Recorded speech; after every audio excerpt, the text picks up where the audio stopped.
Good afternoon, everyone. Thank you for coming out and joining us today. Welcome to the latest event in our event series. This is the Amherst Irish Association. I never bothered to tell you who I am, and I know most of you know me, but I'm Sam Hannigan.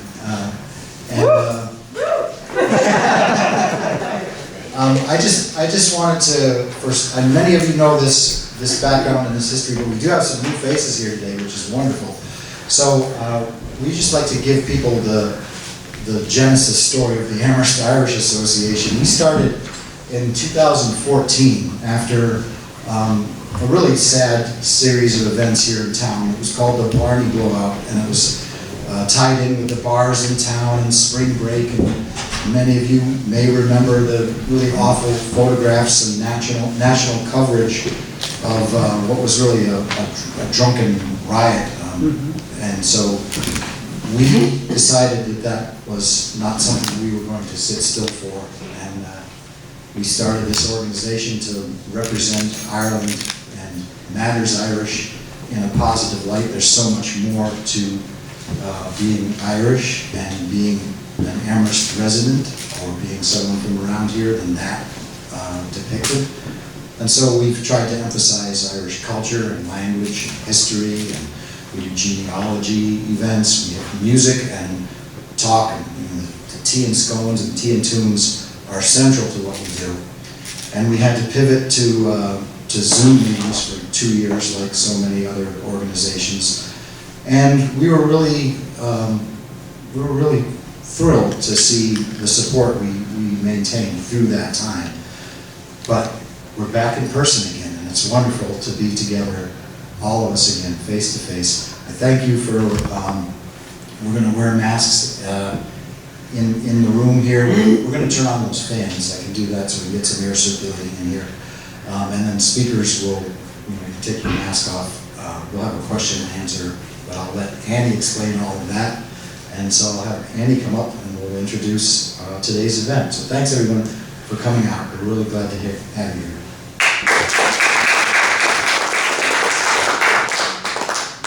Hi, I'm Andy Rogers, and our speaker today is in Dublin with family. She is a local Amherst resident, and she teaches at UMass.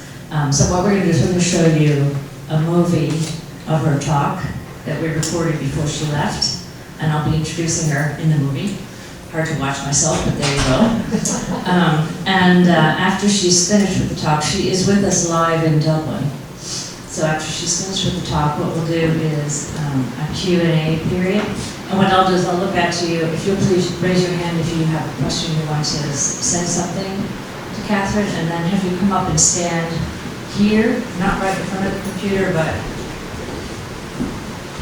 here to the computer. And I'm going to hold the microphone under here so we can hear Katherine's voice as she answers you. And that's how we'll do the Q&A. And then when we're finished with the Q&A, we'll call time, and Tim will wrap us up, and then we'll have the tea and scones.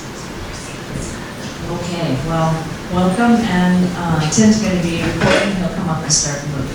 Okay, thank you.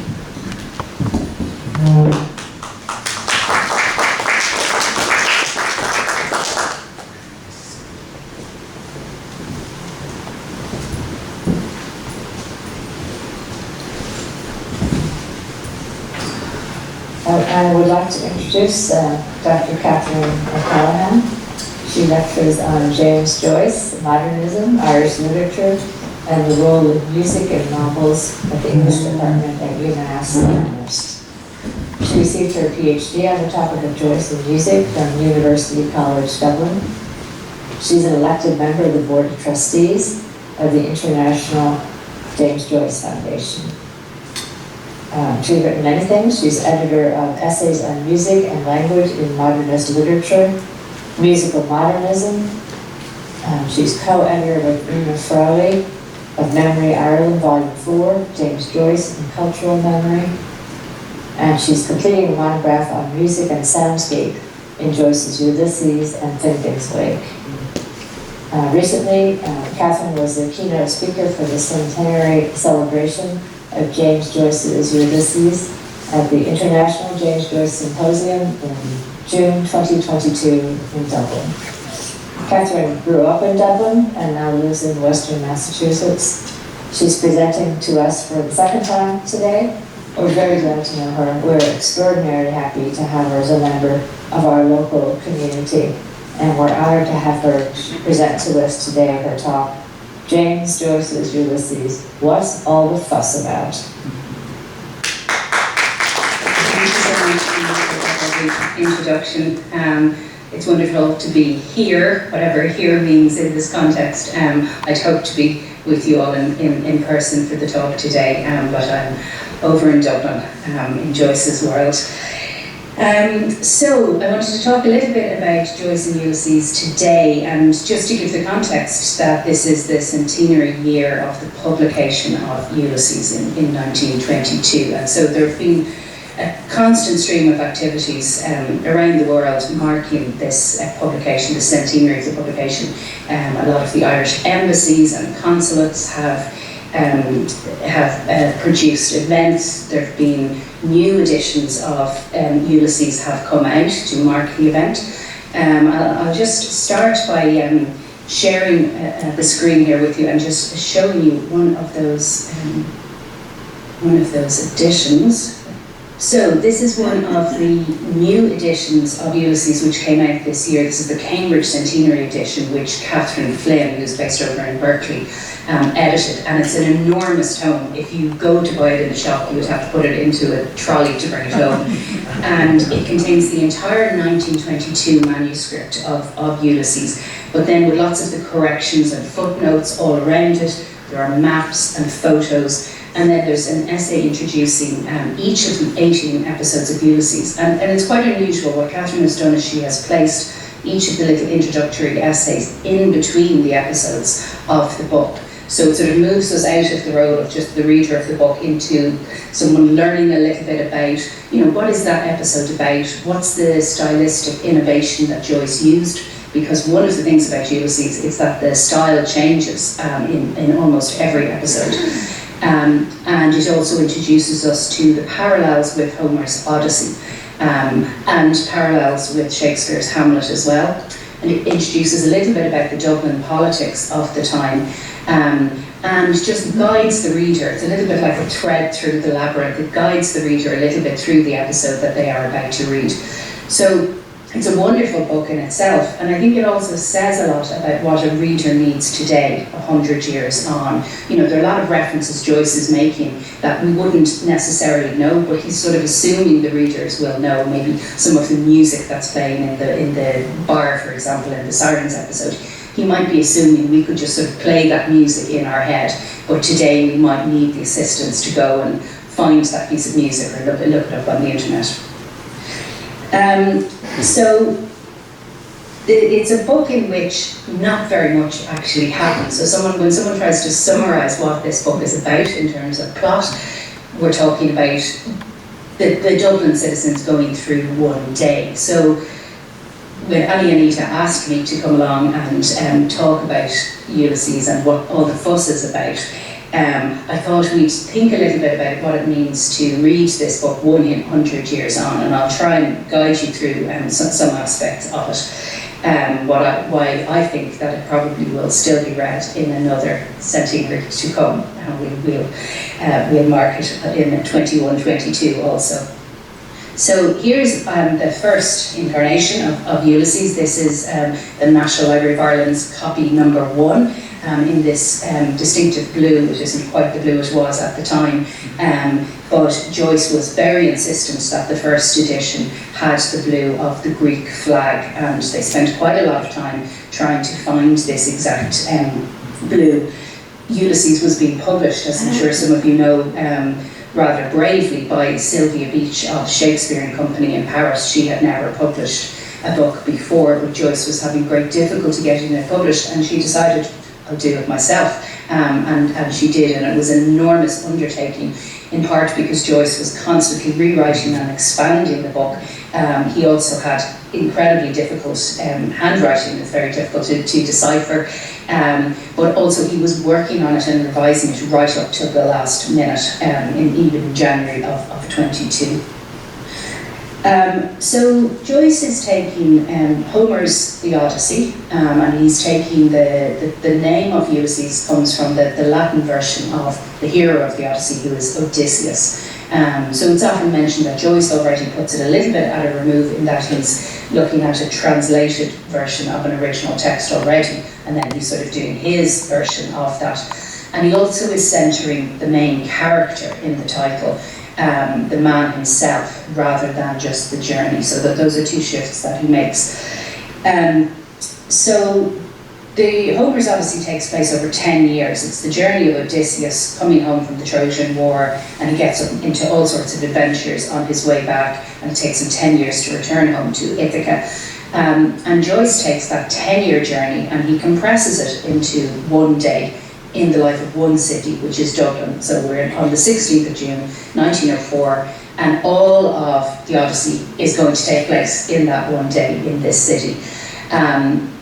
So how does he do that? Well, first of all, Odysseus becomes Leopold Bloom, and Bloom is a Jewish man who has various jobs, including ad canvasser, and he spends his day moving through the city streets, observing the customs of the people.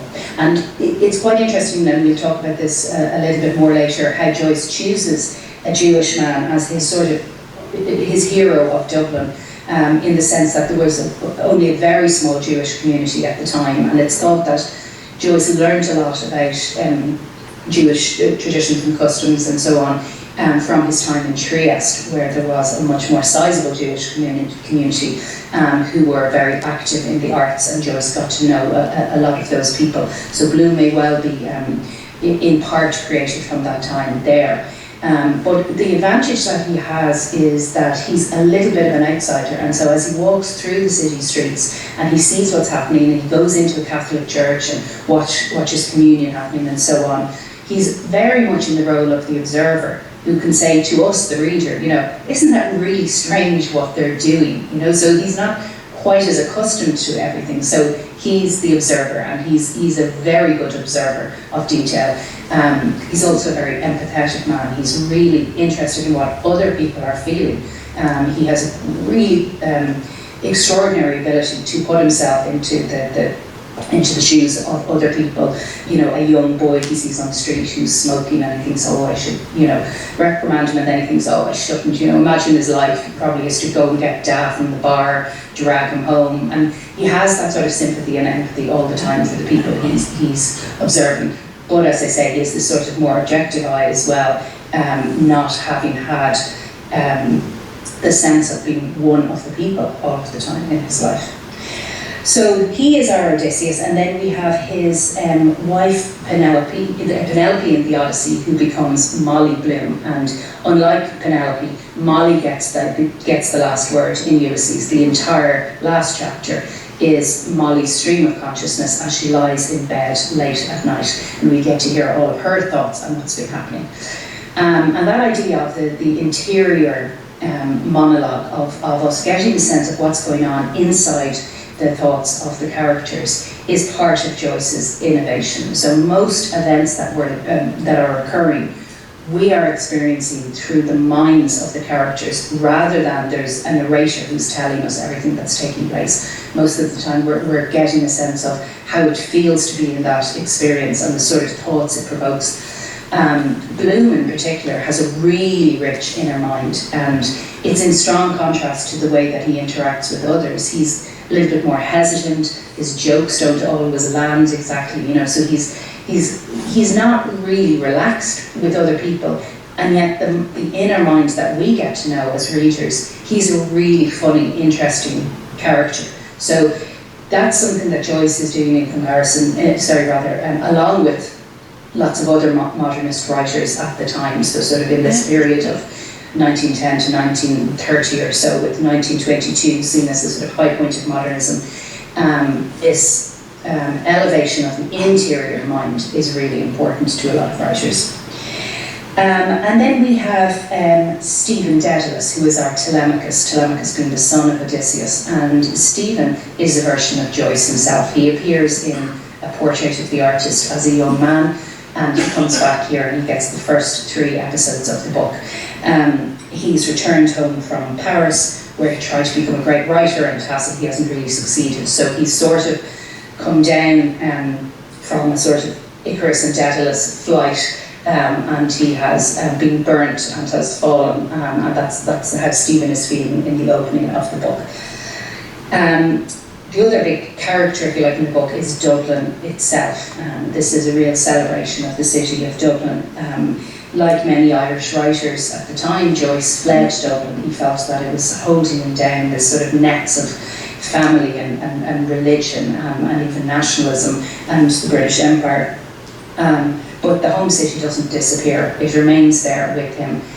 In all of his works, he's focused on Dublin. So there's a sort of tension about being away, being in exile, but always writing back home. And that sort of condition of exile is there in the text, because of course Odysseus is this great wanderer, and Bloom too is wandering throughout his day. In the last line of the monologue of Molly Bloom, so the last utterance, if you like, of the book, although it's probably within her mind, is famously, "Yes, I said yes, I will, yes." And then what follows that is a little marker of the place and time of its writing. So we have Trieste, Zurich, Paris, 1914 to 1921. So the 3 cities in which Joyce was living, and then the time in which the book was written. So he's marking his position as being in these European cities during the period of World War I, and the fact also that he is that bit removed from the Dublin of 1904 that he is depicting. So this is really interesting, that so by the time he finally publishes the book on February 2nd, 1922, the main thoroughfare of Dublin city, O'Connell Street, once Sackville Street, through which so many of his characters move, has been blasted in the Easter Rising in 1916. So Joyce is depicting this colonial city of 1904, but by 1922, the country is of course in the process of becoming a fledgling uncertain nation, and part of Europe has been destroyed by war. So maybe a little bit like when you read a novel set in New York, when the Twin Towers are still in existence, the author knows that the audience is filled with foreboding knowledge of that which stands between the world of the text and their own. Ulysses does not attempt to predict the future from the standpoint of 1904, but nonetheless the text contains ominous warnings of a future collapse, which Joyce knows lies ahead of his characters, and we hear of the ruin of all time and space. So he was really meticulous in the way that he depicted the city, sending his aunt out with a measuring tape to Eccles Street, for example, to measure the drop to the area where his characters, Leopold and Molly Bloom, lived. And here's an artwork by Rachel Kerr called Leopold's Dublin, and I'll just give you a kind of close-up of it. So here, what the artist did was not start with a map of Dublin and just put in where Joyce's characters were, but instead every detail here is something that appears in the text. So the entire map is made up of Joyce's Dublin that is there in Ulysses. So you can see the extraordinary number of places that are covered. Some of these are paths that people are moving through, where they're mentioned in different ways.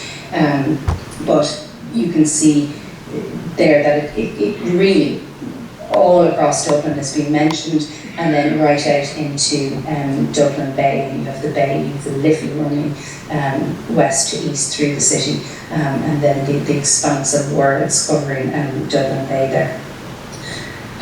So the typography actually of this edition, this is from the first edition of Ulysses as well, from like 100 years ago. But I think it really shows the detail that Joyce put into recreating Dublin in his text. And he famously boasted, "I want to give a picture of Dublin so complete that if the city one day suddenly disappeared from the earth, it could be reconstructed from out of my book." Well, the art certainly shows that you could create a map, but could you really build a physical Dublin from Joyce's words? Can words hold a city? In some ways, the Dublin of Joyce is strangely invisible.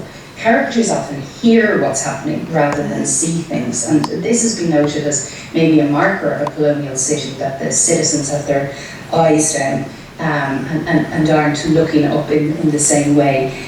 So instead we're hearing endless conversations from passers-by and pub dwellers, the shouts of street sellers, the calls of the gulls over the Liffey. So it's a noisy book, I think.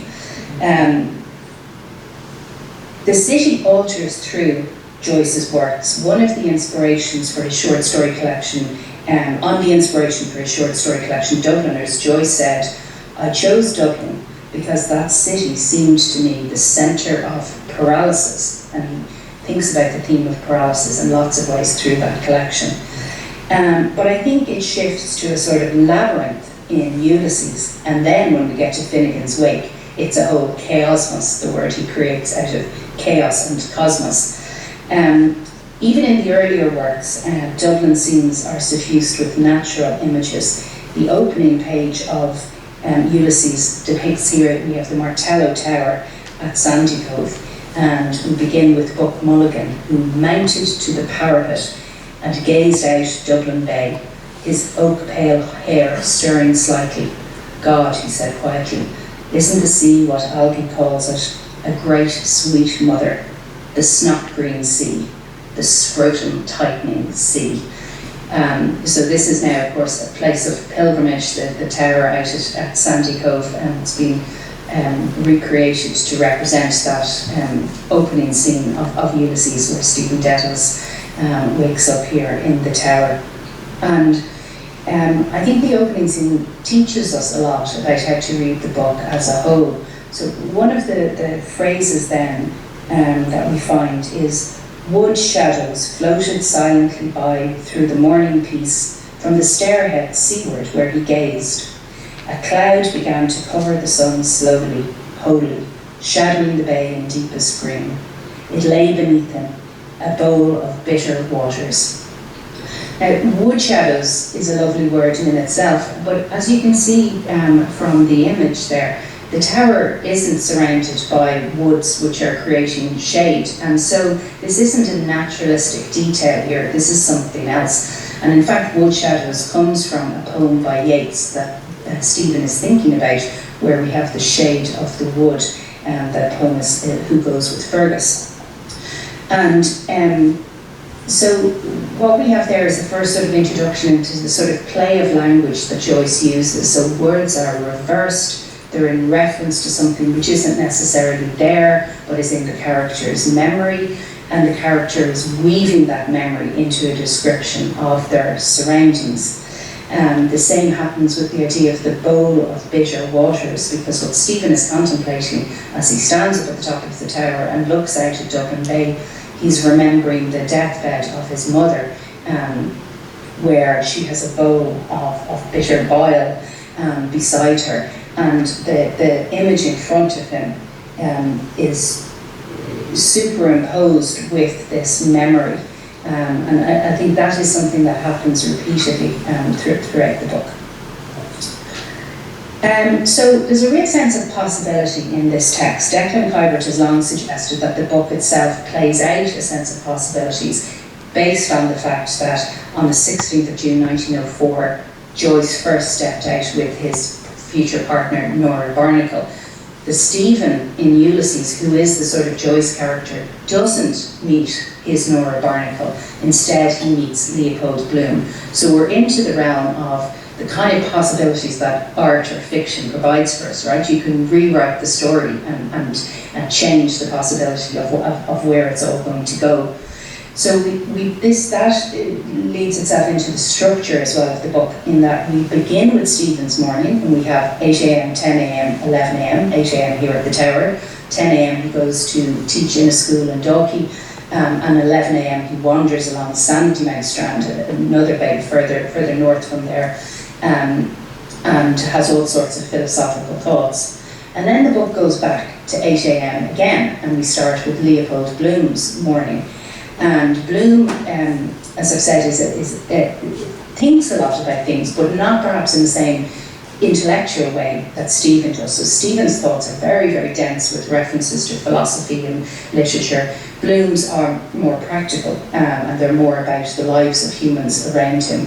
And he begins his day by going to the butcher and cooking himself some kidneys. He wanders the warm streets. Dublin seems to be very warm that morning, something which is exacerbated by the fact both Stephen and Bloom are wearing black. Bloom is going to a funeral, and Stephen is still wearing his mourning clothes for his mother. And Bloom ends his morning at a funeral of a Dublin citizen in Glasnevin Cemetery. So we have a sense of beginning again and playing out another story. And I think within that is the idea that you could start again with any of the people who lived in Dublin at the time and go back and see what their mourning is. And there's we get some senses that the mournings are happening at the same time. So the cloud that we heard about that passes by for Stephen in the morning, that occurs also for Bloom. So you have an idea of the cloud moving to another part of the city and affecting another person at the same time. So to enter the world of Dublin 1904 is to enter a world in which the characters have no sense of what is to come. So they don't know, obviously, that there's going to be the lockout in 1913, the 1916 Easter Rising, the movement towards independence for Ireland, and World War I. So we have to think about how the author manages this tension. And Colm Kilbeen, the Irish author, in the 2021 Joyce Symposium, spoke about this, of like, how does an author create a sort of sincere world of a time before events that we know took place, and the kind of challenges of that. So in a way, in Ulysses there are three timelines at play. One is the future in Ulysses that the characters are imagining. So Molly Bloom is thinking to herself, oh, it would be great to get some language lessons in the future. Or Bloom has fantasies about a suburban house that he's going to create. And there's the idea that Stephen will create some work of art in 10 years' time. So that is in 1914 when Joyce began Ulysses. Then there's the future from our perspective as readers, because we look at these characters and we think, oh, what is their future? You know, what will happen to each of them when the pandemic of 1918 occurs? Will Stephen's friends end up in World War I? Will they fight in the War of Independence? What is their future? So in our timeline, if you like, some of them might become future leaders of a new Irish Free State. And then there's another timeline, one that is different from both that which we readers project back and what the characters might imagine. And this is a kind of fictional future that is there as well, which will emerge from their moment. So already, as I mentioned, we're on a different timeline, as we might say, in science fiction. We're in a timeline in which Stephen Dedalus does not meet Molly Bloom and instead meets this man Leopold Bloom, rather doesn't meet Nora Barnacle. So we have a different Dublin. You know, it's a very true to the Dublin of the time in many ways, and most of the characters are based on real life people. But Leopold Bloom does not seem to be based on a real life person, and so he's a sort of catalyst for a change. So Bloom's role is really important in that I think part of what Joyce is doing is he's thinking, what if there was someone of Leopold Bloom's values and thoughts and ideals in Dublin in 1904, in this time of possibility? Would things be different if his philosophies and thoughts were circulating in Dublin, in the pubs and in the restaurants and so on? At one moment in the Circe episode, Bloom imagines something of this. An old resident says to him, "You're a credit to your country, sir, that's what you are." And an old apple woman says, "If a land like Ireland wants." And Bloom says, "My beloved subjects, a new era is about to dawn. I, Bloom, tell you verily, it is even now at hand. Yea, on the word of a Bloom, ye shall ere long enter into the golden city, which is to be the new Blamusalem in the Nova Hibernia of the future." So Circe is a sort of fantasy, and yet it reveals a lot of what the characters really desire. A lot of sort of the unconscious thoughts come up there. And so there is this suggestion that Bloom might be the person to lead the Dubliners into this new future. So I think the way that we read texts like this from our current vantage point, if you like, it shifts, depends on what's happening for us. And I was really struck by that during the pandemic, how the texts that I taught my students seemed to change a lot, whether it was each of them sitting in their own little rooms reading Emily Dickinson and having this completely different sense of what it was for Dickinson to be in her own room writing when they each were confined in their own rooms as well. But in particular during the pandemic, I was thinking about Virginia Woolf's Mrs. Dalloway, which, like Ulysses, is set on one day in June in a city, and in that case it's in London. And Woolf is trying to do something quite similar in many ways to Joyce, in that she's trying to capture a sense of how to convey all of the multiple paths of different characters moving through a city at one time, and how difficult that is in literature to have multiple strands happening at once. I mean, today we might imagine a split screen in television or the cinema, the idea that, okay, all of these characters are doing these things at the same time. We're sort of more comfortable with that. But it was quite experimental to try and do that in the 20s, as Joyce and Woolf did. In some ways, Virginia Woolf's is much more seamless, and Joyce's seems a little clunky sometimes, in particular in the Wandering Rocks episode, where he separates out the life of 18 different little sort of vignettes of what's happening around the city. But in particular, what I'm struck by now in terms of Mrs. Dalloway is it often seemed to me as this sort of upper class woman who's having this very frivolous party in comparison to people like Septimus Smith, who've come back with trauma from World War I. And now, reading it in our time, I think of it more as a kind of celebration of the ability of crowds to mingle and to throw a party in the aftermath of the flu, which Clarissa Dalloway has, and World War I, and all of the loss. And the text sort of resonates differently for me, given what has just occurred. And it makes me think too of in Ulysses, this kind of sense of the possession of the city streets. It's imposed back onto 1904, but the Dublin of Ulysses is very different to the Dublin of Dubliners, even though they're only sort of 5 years apart.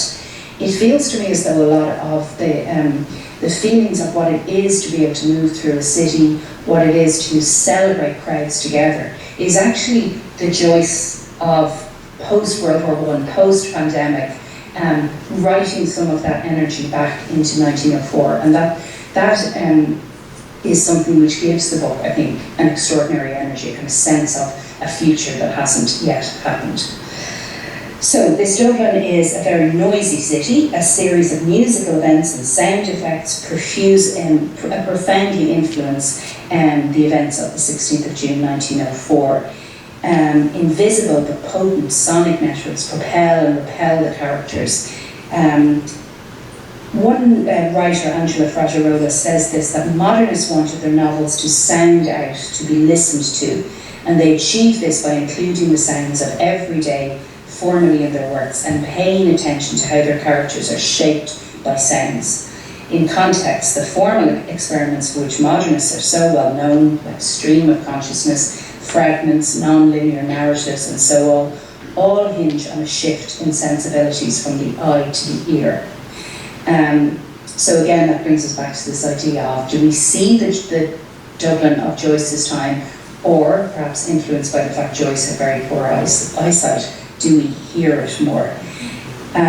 Recently I was listening to a new piece of Irish music by the Irish composer Rachel McEwen, and this was also to celebrate this centenary, and she did this work for the Irish Cultural Centre in Paris, and you could listen to it on their website. And it's a sort of Ulysses audio tour of Paris. So she's really inspired by Joyce having been there in 1922, but she's capturing the sounds of the city from 2022. So it's quite modernist, or maybe postmodernist in some ways, but it also shows me how much Joyce's text seems to anticipate something like a soundscape that you can create electronically, like going around recording the sounds of the city, and that he essentially does that, although just imaginatively and with his words. And another piece of art that has been created that I think might be of interest to you all was this documentary, 100 Years of Ulysses, which was broadcast on RTE in Ireland, but now has been broadcast in France and Italy, and so is available. The full thing is there on YouTube, so you can just look that up, and it's had about 200,000 views already, which is amazing. And this is directed by Ruan Mangan, and it has beautiful footage of the cities of Dublin and Trieste and Paris, where Joyce was. But it also puts forward a sort of thesis about Ulysses and why it is important 100 years on.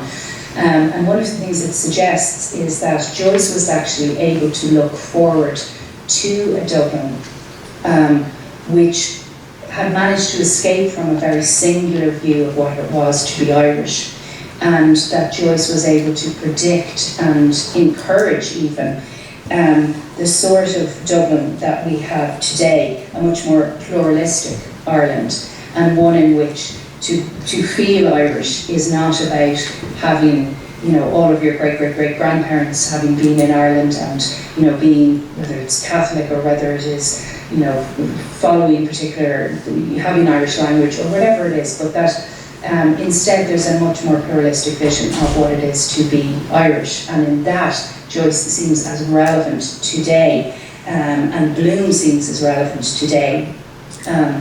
He often feels like an outsider, as I said, but when he's challenged by the citizen, who is this one-eyed cyclops, who has just this singular vision of what it is to be Irish, he demands, "What is your nation?" And Bloom really stands his ground, and he says, "Ireland. I was born here, Ireland." So this is a much broader vision of what it is to be Irish and what the Irish nation could be and who the Irish nation could hold. So Joyce faced criticism because of this, that he didn't seem to be aligning exactly with the politics of the time or aligning with the Irish literary revival and not sympathetic in some way to the nationalist cause.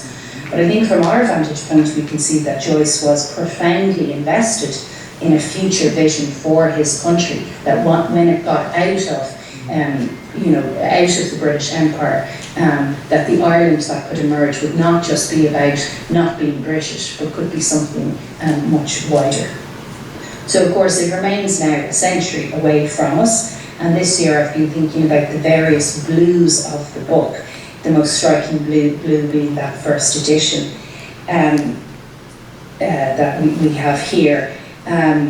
Joyce referred to it in Finnegan's Wake as this uselessly unreadable blue book of Eccles, Eccles being the street that Molly and Leopold live on, and refers to it as the bluest book in Ballia's annals.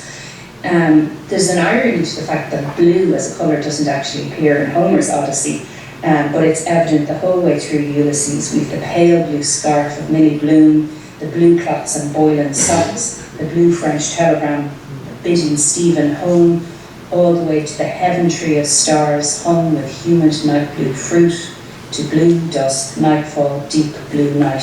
It's a really blue-hued book, and it's associated with many characters. Molly desires a ring with the stone for my Montparnasse aquamarine, and Bloom is called many names through Ulysses, in particular what he thinks of himself in Sirens as Blue Bloom. Blue, blue, blue, blue, I feel so sad, so lonely, blue, blooming. In a series of essays on the topic of the blue of distance, Rebecca Solnit writes that the world is blue at its edges and its depths. The blue is the light that gets lost, because the light at the blue end of the spectrum does not travel the whole distance from the sun to us. The blue of the horizon, the blue of the land, seems to be dissolving into the sky. It's a deeper, dreamier, melancholy blue, the blue at the farthest reaches of the places where you see for miles the blue of distance. So she traces this distant blue to the landscape paintings of 15th century European artists such as Solario's Crucifixion. You can see the blue there of the mountains in the distance, or Leonardo da Vinci's Ginevra da Benci. You can see again there the blue that he's using to create a sense of distance, the far away. Smitten with the colour blue, Solnit writes that the paintings give the impression that if you were to walk through the expanse of green and brown trees, you would at some point arrive at that blue country. But distance ceases to be distant and to be blue when we arrive in it. As we know, if we were to go to that blue country, the blue would recede to the next set of hills. A tension between the desire to reach the blue and the impossibility of doing so is thus created. For the blue is not in a place those miles away at the horizon, but in the atmospheric distance between you and the mountains. I've managed to get in a little snap there of the west of Ireland. And for Solnit, that atmospheric distance has its own value and worth.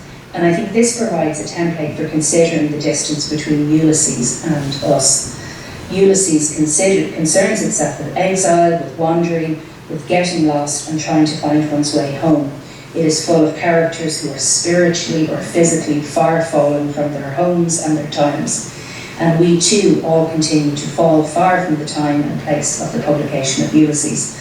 And in experiencing our far fallen condition as readers, we recognise also the blue of our distance from Ulysses. In marking it the centenary of its publication, we might experience something of the desire to close the distance between the blue Ulysses of 1922 and our own moment. And we might also cherish our ability to witness the moment in which the gap between then and now is a full 100 years. And thus we have the chance to experience the atmospheric blue which that distance creates. As Solnit notes, often it is the distance between us and the object of desire that fills the space in between with the blue of longing. And she wonders sometimes whether, with a slight adjustment of perspective, it could be cherished as a sensation in its own terms, since it is as inherent to the human condition as blue is to distance. Joyce's Ulysses was inspired by a text from over 2 millennia before it, and Joyce, I think, was a man who saw into the long future. Polish writer Poundowski recalls Joyce in the late 1930s as saying, "I had, as I sat down to work, the conviction that in the midst of all these rooms, I was building something for the most distant future." We inexorably become that distant future for whom he wrote. The blue of the 1922 front cover of Ulysses may seem to fade as we recede from it past its centenary, but we know it is also at heart a book of metamorphosis. Change and adaptation are inherent in its essence. Thank you all very much.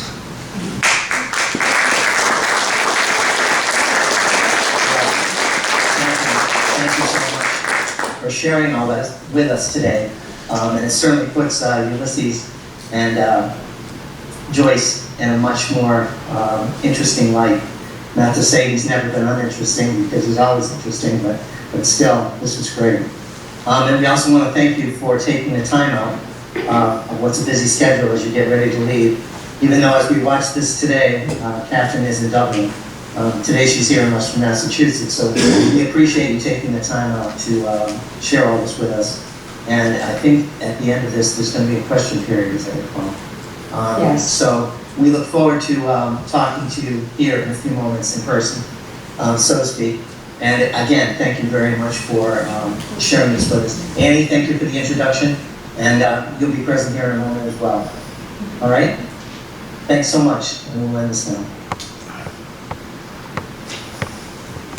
I would like to introduce Dr. Katherine O'Callaghan. She lectures on James Joyce, modernism, Irish literature, and the role of music in novels at the English department.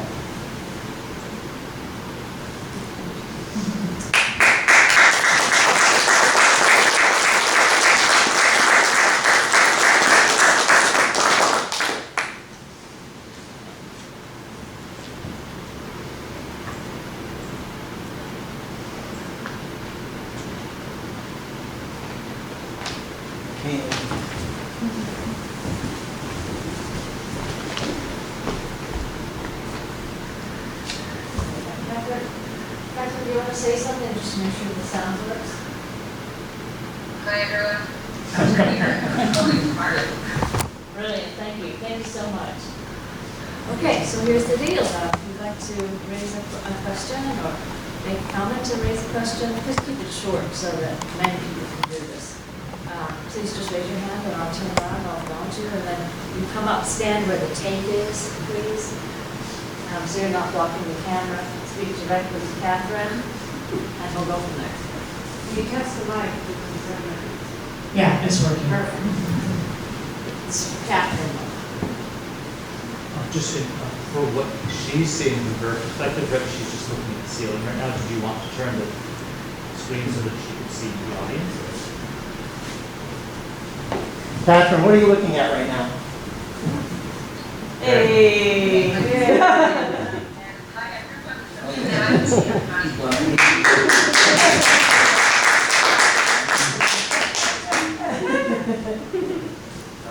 Thanks, John.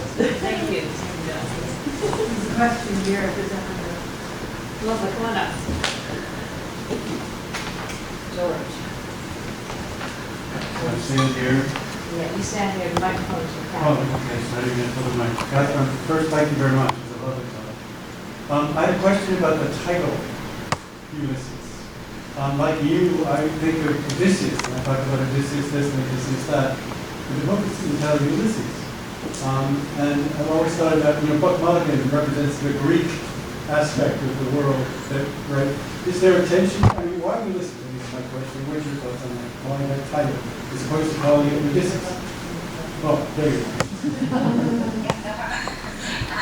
Great question. Yeah, so what we have here is instead of about the Odyssey, it's a real focus in on the character. That's the first thing to say, that it is calling it Odysseus, if you like, but it is calling it Ulysses. Perhaps to suggest, I'm pretty suggesting it's because it's suggesting a degree of translation is already happening, right? We're moving from the Greek into the Latin. There's also the fact that Joyce encountered the text for the first time in Latin rather than in Greek himself, so it's represented that too. But I do think it's saying something of that, of this is not quite the original, this isn't exactly a repetition of the original. It's doing something different, it's really focusing in on the main character, and it's acknowledging from the start some degree of translation that has happened. Thanks for the question.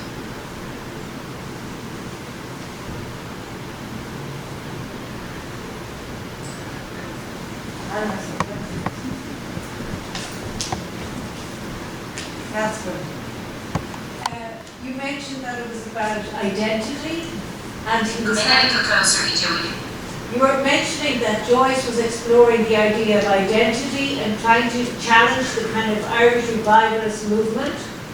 Was he presenting himself as a European, a speaker of other languages? And there's no mention of Irish in either Dubliners, Ulysses, and I think, well, Finnegan's Wake might play with some, but is there?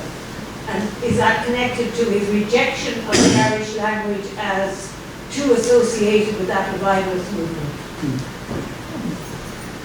Well, super question. Thank you so much, Ida.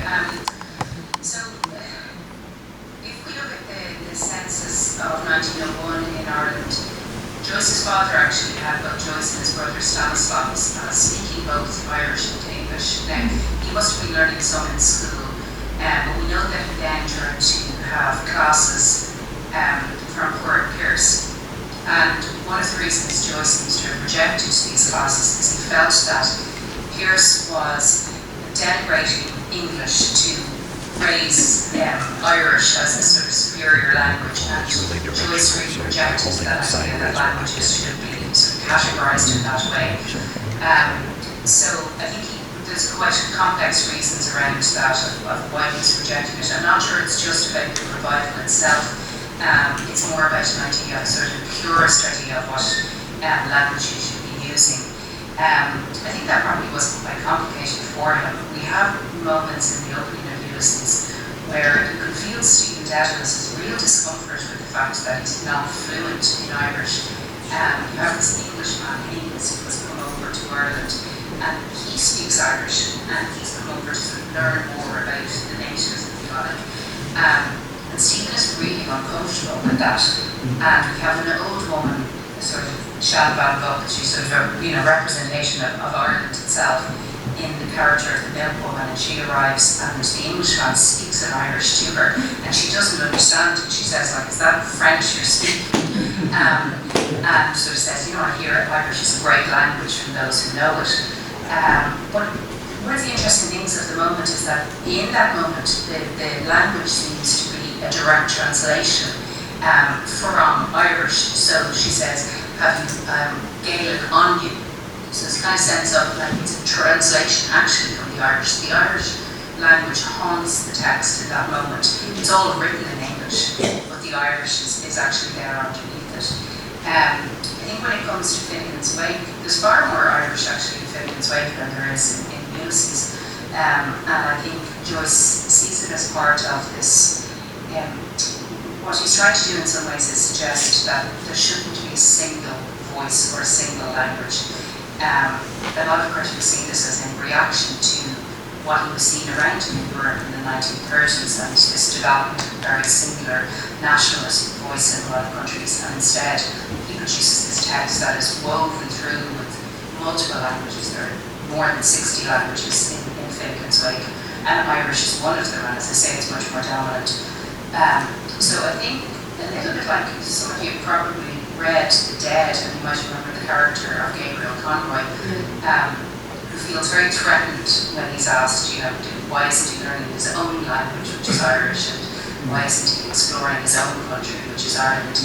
And he feels very threatened by that. And I think Joyce is representing something there, that as the Irish language movement was developing and the Irish literary revival was happening at the end of the 19th century, it probably was quite threatening for a lot of people who saw themselves as very cultured, and suddenly they were being told, actually, you really need to get to know your own country. And this is what it is to be sort of, you know, an Irish person who knows a lot about their own culture.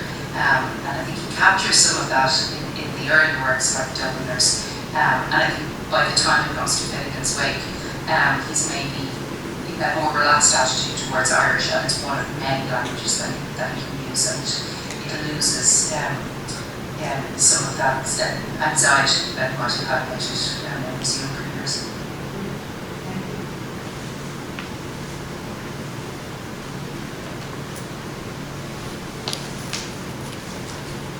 Be brave. Any other questions?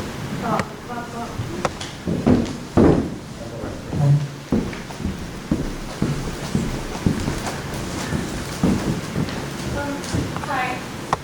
Thank you for this lecture. It was really wonderful. I'm just going to flat out admit that I've never read Joyce because it seems really opaque, and I'm just sort of like, wow, I can't deal with it, and I'm trying to figure it out. And you really provided me with structure that makes it seem more accessible, so I appreciate it, and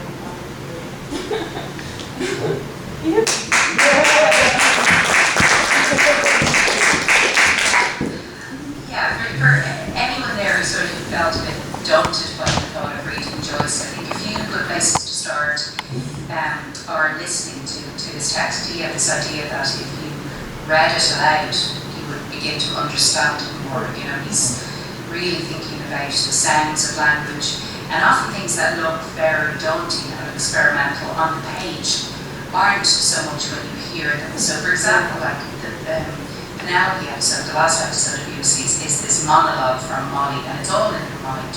She's lying in her bed, and she's thinking about her day, and she's thinking back to her childhood in Gibraltar, and she's thinking about her relationship with Bloom, and so on. And when you first open the book, you know, there are only 8 full stops, 8 periods through 68 pages of text. I'm thinking, there's no punctuation. I can't possibly read this. Now, if you start reading it aloud, you'll see it's just the flow of thought of someone in their mind. You know, the same way all of our thoughts don't have commas and semicolons and full stops in them. And so if you listen to it or you read it aloud yourself, it becomes that experimental style maybe is lost a little bit, for one thing, because it is quite interesting to read text like that. But it is an interesting way to read it aloud. There are 2 recordings of Joyce. They only actually have 2 recordings of Joyce in total. One from quite early in 1923, a little fragment from the AIA's episode of Ulysses, the John F. Taylor speech. The fragment of that is quite poor quality. And then there's one of Joyce reading the end of the Anna Livia Pluribel section of Finnegan's Wake. And that was recorded in London, and it's a better quality. And it's just extraordinary to listen to his voice. It's only due. To hear how musical he was, to hear how, for him, this language that again, in Finnegan's Wake looks quite experimental, actually for him is this melody. And he nearly sings it. It's really, really beautiful to listen to, and I think it gives us a way of starting into text like that that'll really dive onto when you see them on the page. The other thing that's very helpful is to be reading with a few friends and taking a few sections of the text, and not feeling the sense that I have to master all of this, or I even have to read it all. That Ulysses isn't a detective novel. You don't really need to find out what happens. You can just take sections of the book and enjoy the language and see what's happening in a particular episode, and not feel a sense of I need to understand everything that's happening. I always say that to my students in UMass. You can move quite quickly through some sections and then really hone in on some. I think that's the way to approach Joyce. 2 more questions. One and one more.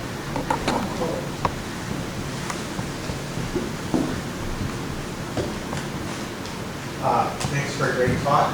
I was thinking about what you were saying. He's writing at a time of research in Irish nationalism all over Europe.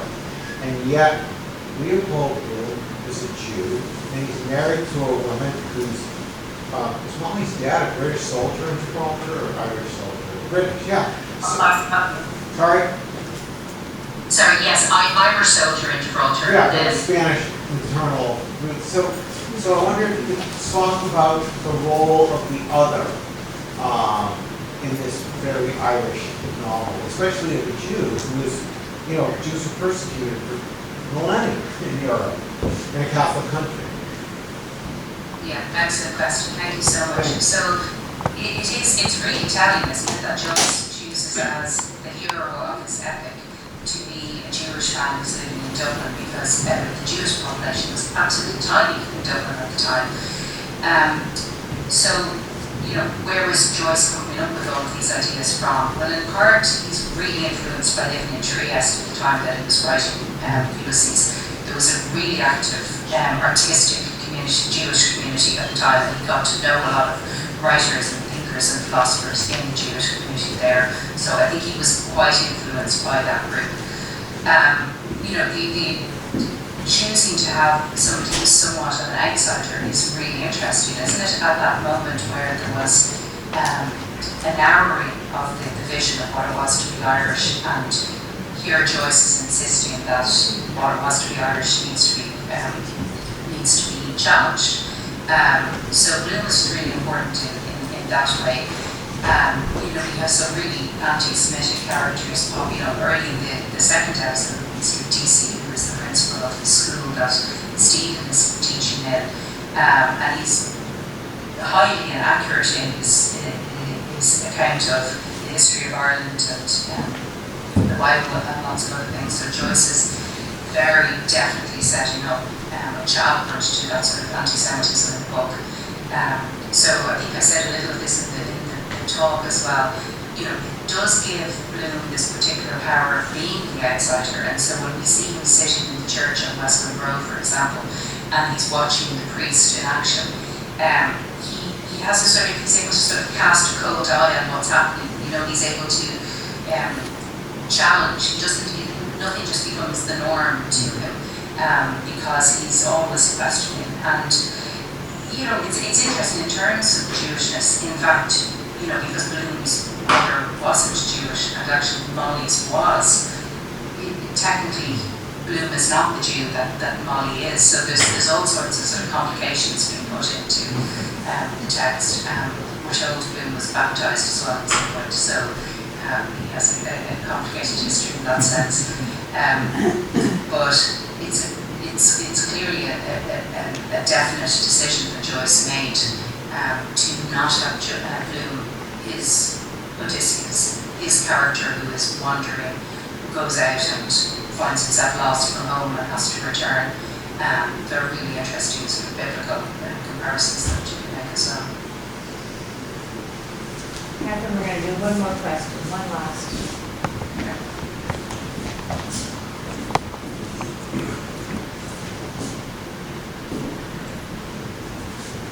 Hello, it's been wonderful.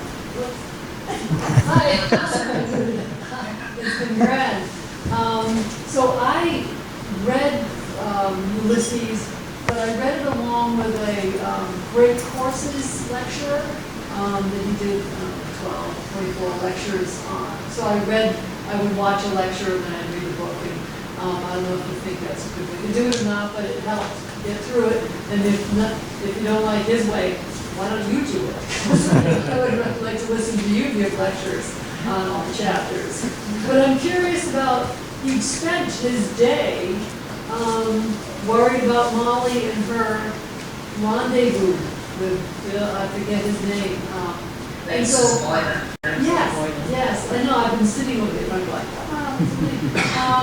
so what was that about? And, you know, in the movie Nora, I mean, it talks about, he was always kind of trying to set her up, or, I don't know, so what was that? That's all, so, thank you, it's been wonderful. Thank you. Yeah, that's a great question. You know, why does, you know, take Homer's Odyssey and we have Odysseus off on his journeys, and he's the unfaithful one. You know, sometimes he's, you know, entrapped by enchantresses and so on, but on the whole, he's pretty happy to take 10 years to get home. And Penelope is the constant one who is at home, and she's holding off suitors who are trying to take over Odysseus' home.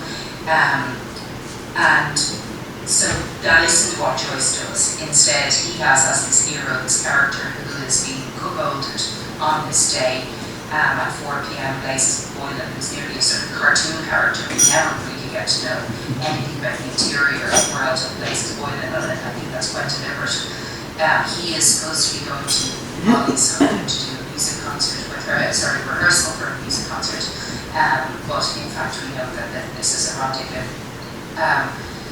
So, what does Bloom feel about this? Well, in part, the 10-year odyssey of Ulysses is that Molly and Bloom, Molly and Leopold lost their child Rudy 10 years earlier at 11 days old. And so there's been this huge loss in their lives, and that created a kind of schism between them. So, you know, one possible reading of the book is this is the end of the long 10-year journey, and maybe they will come back together at the end of this. Maybe the next day is them coming back together as a couple, but they haven't been intimate together in the full sense as the book sort of suggests in the 10 years.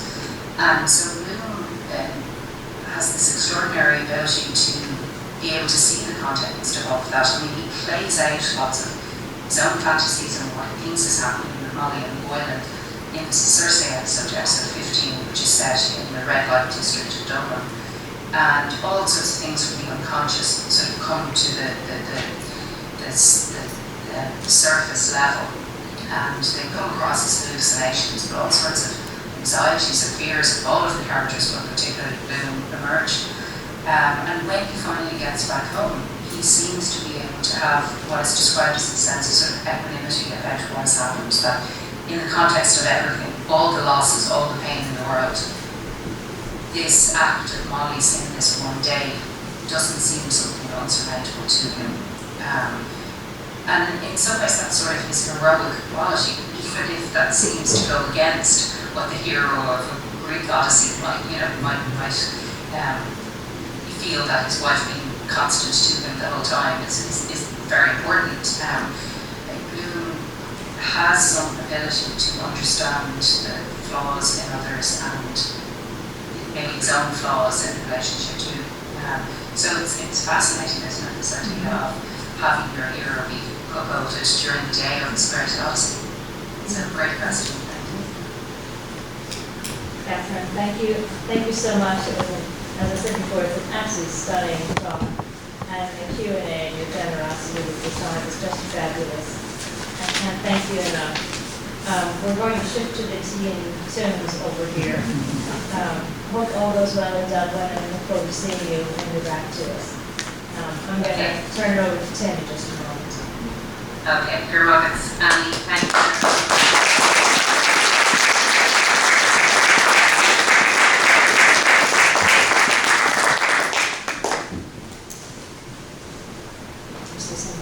Sure. First of all, again, Katherine, thank you. This was very experimental for us, trying this. I think we've had some success and some failure, but it was a great thing to try, so we appreciate that, much like Joyce was experimenting. We were experimenting. I think we had much greater success than we did, but in any case, we appreciate it. So I'm going to end this now so that you can go on with your day, or your evening, wherever we are. But thank you once again for being with us today.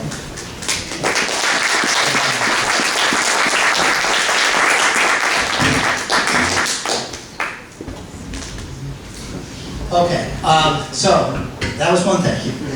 We also want to thank the Amherst Irish Association directors, Ido Carroll, Annie Rogers, Jonathan Kennedy, and Sam Hannigan for obviously putting all this together and making us work every week.